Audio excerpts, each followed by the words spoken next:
Gus Hansen dragged in almost a $600,000 pot, and poor Daniel Negreanu got beat by a 1 out. There you go.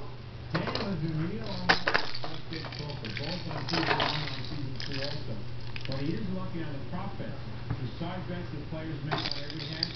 Believe it or not, I heard him just say that he's almost even. No, I just thought about it. Do you think I could be good with prop thing? Well, prop bets are all done off AJ, so I think it's something we could excel at. Yeah, I'll do so. No problem. Let's get for Kevin. What's wrong with this kid? Well, why don't you put these on my boy? He's got no sense of humor. He's got a problem.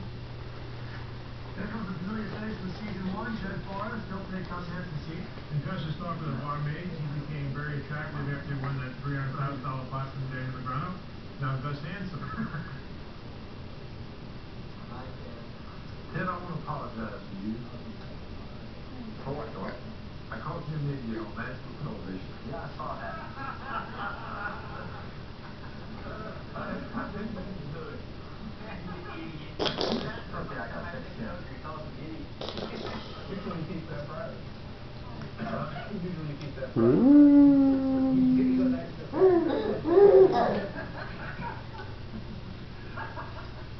I want to see it with somebody told Mm.